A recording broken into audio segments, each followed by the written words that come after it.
There have been over 34 different world champions in the history of Formula 1, but 3 of them stand above all others.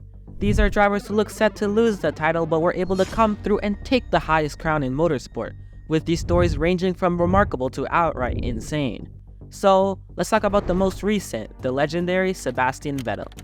Don't get me wrong, he was already considered a future star even before winning a single race. But for the 2010 Formula 1 season, title hopes looked grim for the German driver.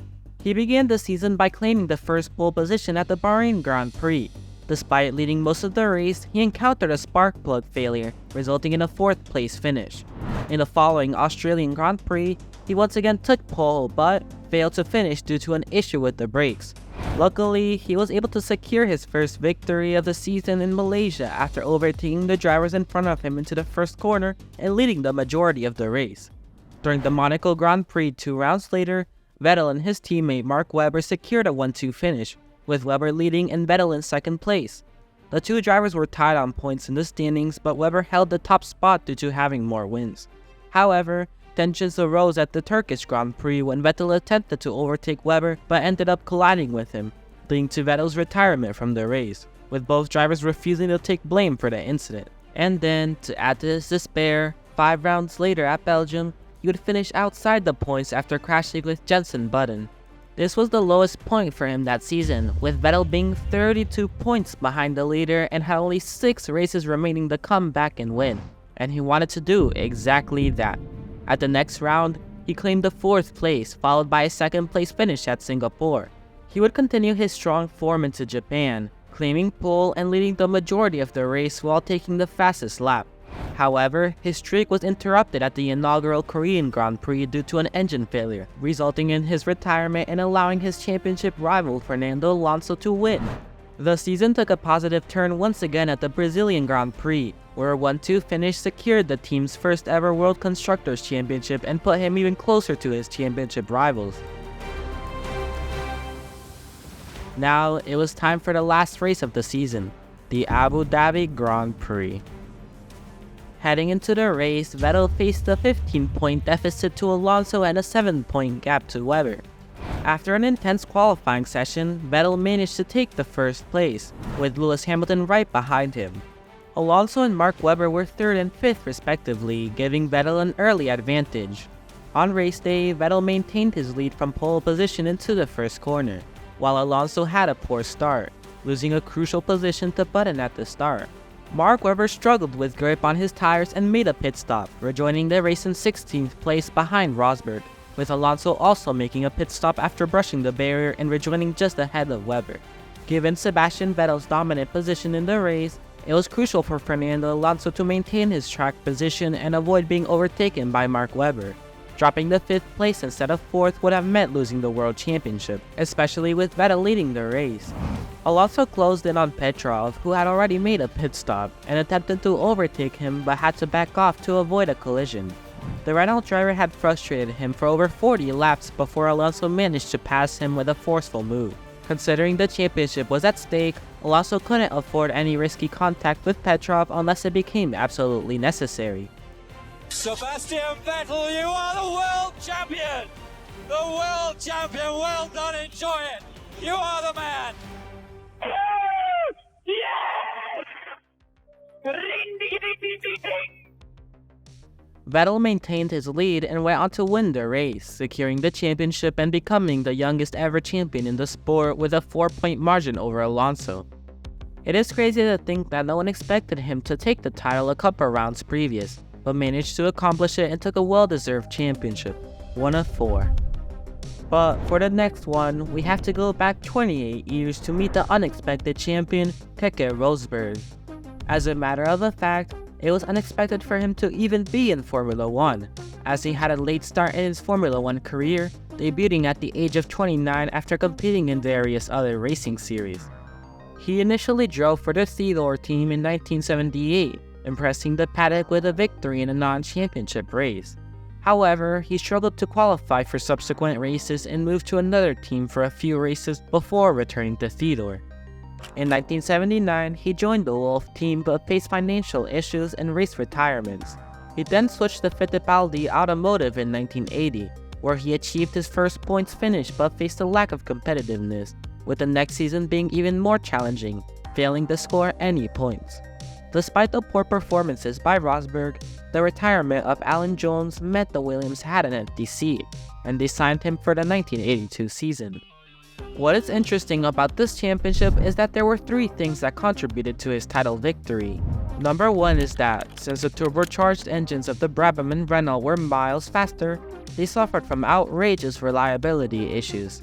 Despite Rosberg's Williams being equipped with a normal Ford engine, considered outdated compared to the more powerful turbocharged engines, it was more powerful and saw more consistent results. Number two is the death of the strongest driver at the time, Jules Villeneuve.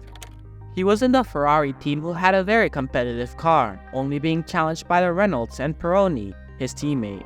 Sadly, the tragedy saw Ferrari lose a great driver, and put Rosberg a position clear to the championship victory. Then, for the third thing, Didier Pironi, the other Ferrari driver, managed to claim a comfortable lead by the middle of the season to cement himself as a strong contender. Unfortunately for him, he had a severe accident at the German Grand Prix, which saw drivers take his lead and give Rosberg one more position. He used all of these to his advantage by developing a quite ironic strategy. The strategy, you may ask, is to aim for consistent performances throughout the season, not putting too much on the line. In turn, he went slower, winning minimal races but consistently being on the podium, which is ironic considering the goal of racing is to be the fastest. To say his strategy worked was an understatement. Alain Prost's 2 consecutive victories elevated his chances of winning the title, while Keke Rosberg found himself in a distant 5th place with 5 races remaining. However, following the dramatic turn of events following the severe accident of Didier Pironi, winning the title for Rosberg was now a possibility. John Watson, who was second in the championship at the time, failed to score in Germany, with Rosberg capitalizing on the opportunity and securing points. He then finished in second place in Austria, just 0.05 of a second behind the winner, but it also meant he surpassed Watson in the standings for second. Rosberg's sole victory of the season came at the Swiss Grand Prix, granting him a 3-point lead over Pironi, who still maintained a good haul of points. However, a non-scoring race in Italy allowed Watson to make a comeback, setting the stage for a title-deciding race in Las Vegas. Rosberg needed to finish 6th or better to secure the title, which was a fairly easy task as it was assuming Watson would win. So if Watson got 2nd or anything less, Rosberg would also win the title regardless of his position. Watson initially dropped to 12th place in the early stages of the race. However, he gradually made his way through the field by overtaking several drivers including Rosberg. Eventually, Watson secured the 3rd position but was trailing the 2 leaders by a 30-second margin. A significant incident occurred when Andretti, aiming to assist Ferrari in winning the Constructors' title, had an accident in front of Rosberg on lap 27 due to a broken rear suspension link. As a result, Rosberg gained the 5th position that he needed to achieve his goal. At the front of the race, Alboreto started closing the gap on Prost, while Watson continued to make progress and narrow the distance between himself and the leading duo. Prost's tires were experiencing rubber buildup and vibrations, hindering his performance. A few laps later, after Alboreto overtook Prost, Watson also managed to pass Prost but faced the same tire issues, preventing him from closing in on Alboreto. Alboreto comfortably maintained his lead and secured the victory, becoming the 11th different winner of that year. Just a few seconds behind Prost, the last car on the lead lap was Rosberg, who consequently clinched the world title. And there is Rosberg, who takes 5th place. It was 5th place that he needed to be sure of the title. It's 5th place that he's earned, and Keke Rosberg is the 1982 World Champion of Motor Racing. The comeback was incredible, but it's nothing compared to the next one on this list, John Surtees. While still actively racing motorcycles, John Surtees had the opportunity to perform a test drive in Aston Martin sports car. However, he chose to focus on motorcycle racing and did not have any big interest for car racing. In 1960, at the age of 26, Surtees made the switch from motorcycles to cars as he entered the world of Formula 1. Surtees made history by becoming the first driver to race in both motorcycle racing and Formula 1.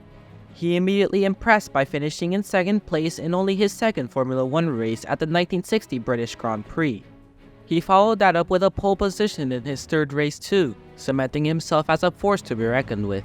This meant Surtees joined Scuderia Ferrari in 1963, and a year later in 1964, Surtees was ready to become the first and only champion on both 2 and 4 wheels. To say that the title charge was easy is an understatement, as he faced 3 retirements in the first 4 races of the season, but managed to finish in 3rd place at Brands Hatch, which placed him 7th in the championship, trailing leader Jim Clark by 20 points. With only 5 races remaining, it looked grim for the British driver. Although, he would have an incredible redemption which absolutely nobody expected. So much so that when I was doing research for the Jim Clark video, which you can watch right after this video, I thought I was looking at the wrong season, as he was so behind I thought it was impossible for him to come back from that. Nonetheless, that's exactly what happened, as a round later at Germany, he took the win, which helped him close the gap, but a retirement once again in Austria threatened his chances of contending for the title. Nevertheless, Surtees bounced back with a triumphant win at Monza, cheered on by the passionate Tifosi. Another strong performance at the United States Grand Prix saw Surtees in contention for the title at the last round in Mexico. His rivals were Graham Hill, who was 9 points ahead, and Jim Clark, who was 4 points behind. The race started with Clark in the lead from pole position, followed by Gurney in the Brabham. While Jim Clark was winning the race, Graham Hill and Bandini were battling for 3rd place, while Surtees was in 5th place with little chance of winning the championship. However, Bandini collided with Graham Hill's car, causing him to spin and damage his exhaust. This affected Graham Hill's performance as his car lost power, so after losing positions, Clark was on track to win the championship if the order remained the same. Then, on the second to last lap, his engine would fail, taking a well-deserved championship win out of his grasp. With Bandini and Surtees behind him, Graham Hill would have won the championship as long as Surtees didn't finish ahead of him. But then, Ferrari team manager signaled Bandini to slow down and let Surtees pass, securing him a 2nd place finish and the championship title by 1 point over Graham Hill. To say he was content is a huge understatement, and to many fans at the time, it was considered impossible for him to win the title under the circumstances a couple rounds before. Nonetheless, he did it, and no one was there to take it away from him. These are the champions who defied the odds, surpassed expectations, and made their mark in the halls of the greatest motor racers that have ever lived.